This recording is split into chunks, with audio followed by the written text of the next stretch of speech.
Afternoon, parents and guardians of East Academy scholars. My name is Lauren Mador. I am the Master's of Social Work intern here at East Academy this school year, and today I want to talk to you about different school choices. So we've had a lot of questions coming in about middle school options for our fifth grade students, and so today we're going to seek to answer some of those questions for you and to help you feel a little bit more at ease in the process of finding a middle school option for your scholar. All right, so let's get started. So, what is school choice? Students in Shelby County are zoned for certain schools based on their home address. However, in Shelby County schools, students are able to apply to attend any SCS school with an open enrollment option. So this means that students are eligible to apply to transfer to an alternative school that they are not zoned for. There are two types of transfers that students are eligible to apply for, which are general choice transfers and optional choice transfers. And today we're going to get into the difference between the two and the application process that they require. So let's start with our school zone locator. So to determine what schools your child is zoned for, you can go to the link provided right here, and it will pull up a map that allows you to search your address to find what schools your child is zoned for in Shelby County. So at the top left corner, you would type in your address, and then it will pull up a map and then this helpful list right here that says all the schools that are zoned within that area. All right, so this is a really easy way to find out what different schools your child is zoned for so that you can see if the school you're interested in is already in the zone. The great thing about that is if your school option that you would like your child to go to is in your zone, the only thing that you would have to do is sign them up to attend that school next school year. You would not have to go through the application process of other transfer options. So if you want your kid, for example, to go to Hickory Ridge Middle School, and you are zoned in the same area as East Academy, then the only thing you would have to do is sign them up to attend Hickory Ridge Middle. And you can do that by either calling the school and finding out their application process or going to the school itself. All right, so that's about zone schools. So let's talk about our different options within the area. So I've compiled a list of different public and private schools within the area that may be something you want to look into for your child to attend. So public schools are free to attend, and they are listed right here, moving down from Kirby all the way to Power Center Academy. And then there are other private options which require tuition payment. So those are listed there as well. So you may want to kind of take a look at some of these schools to determine, one, how close it is to your house and whether or not you would like your child to attend there. So school choice options. So there are two different kinds of school choice options, like I mentioned. There are general choice options, which are all Shelby County schools with open enrollment. And then there are optional schools, which are schools that require eligibility for a child to attend. Okay, so let's get into general choice. Like I said, general choice is any Shelby County school, and it doesn't have to be within a zone of yours that your child is eligible to enroll in. So the reason they say that it has to have open enrollment is because schools set aside certain amounts of positions or certain amounts of students who are eligible to transfer into that school from another zone or district. So that is why for general choice, if you are not zoned to go to a school, but you want to go to it, you would have to apply for one of those positions. So the priority window with that, it is first come, first serve.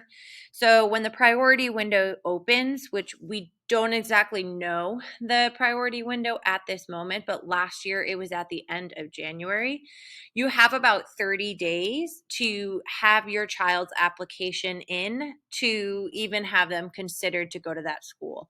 You are allowed to put 2 different general choice options when you apply.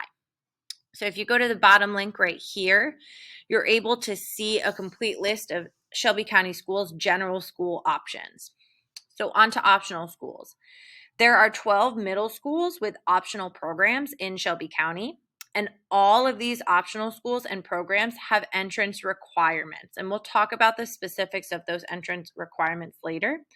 Their priority window is a lot smaller than the general choice.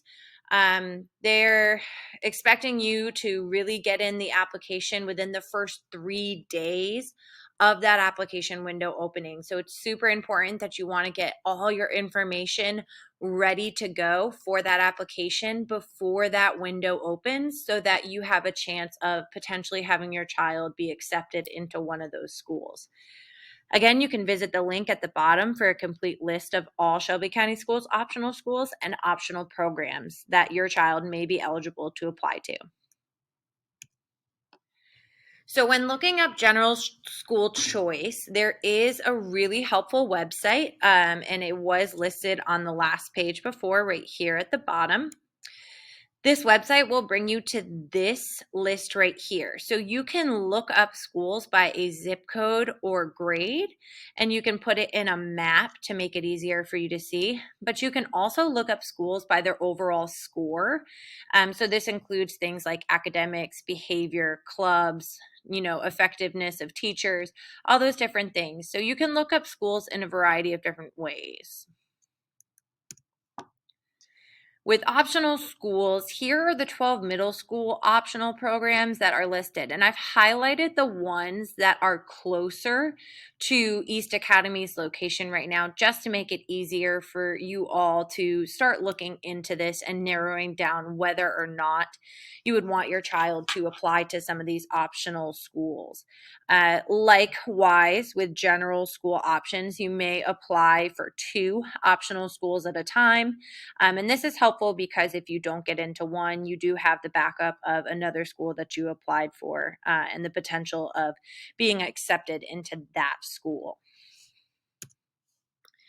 So like I said, with optional schools, there is an application requirement. And so here are the things that you must collect prior to the application window opening to ensure that you have everything you need within that 3-day priority window to get that application in. So the first thing is you need a nationally normed achievement test score for your scholar. So this can include TCAP or TN Ready. You may go to the following website that I listed here to look up your child's score. It would be helpful to go on to PowerSchool and get your student's ID number because it will ask you for that. Ms. Taylor also sent those TCAP/TN Ready scores home. So if you did not get that in the mail, there are copies here at the school for you to access. Another one is the NWEA. I know that Journey Community Schools did use this test last year. However, they are not using it this year. So if you do have those scores from last year, that may be helpful. And then another option is a total reading composite, or total mathematics and mathematic composite test. They may accept iReady scores, but that is to be determined. They have not released whether or not they will accept those scores. So your best bet here is to get your child's TCAP or TN Ready scores from last year. The next thing you will need is a copy of the current comprehensive report card, including grades, skills, and behaviors. Conduct and attendance is required. So they want to know how your student is performing academically, but also behaviorally. So they're going to want to have that full comprehensive report card from the school.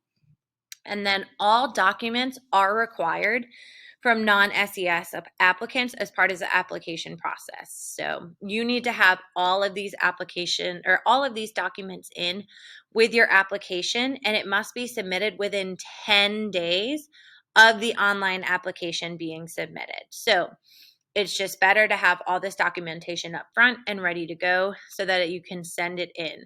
So you can either send it in to the address listed below, or you can scan and email the documents. Personally, I would choose to scan and email the documents just because it's an easier way to get those things in, and then you don't risk, having the mail lose those documents in the process. So important things to know about school choice. So all schools, both general and optional, as well as schools that are zoned to your specific address, are free of tuition. They do not require any tuition costs, such as with a private school.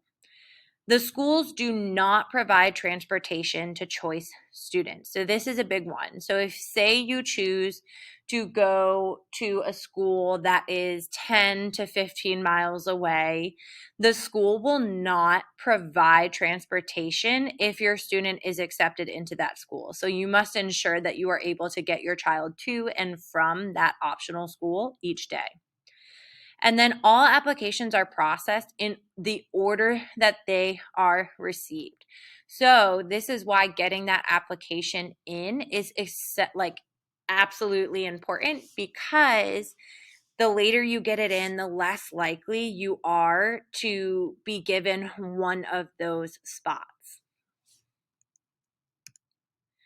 So with the application, the application is fully online for all school choice options. That includes general choice and optional schools.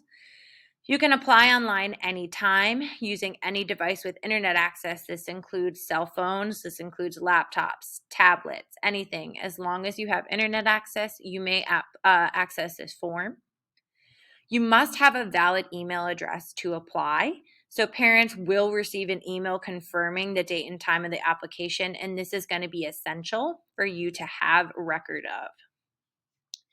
Parents using current SCS students should apply using their Power School ID. So again, Power School ID is not only going to be able to help you in finding your TCAP or TN Ready scores for your student, but it's also going to be essential for the application process. So please make sure that you have access to that.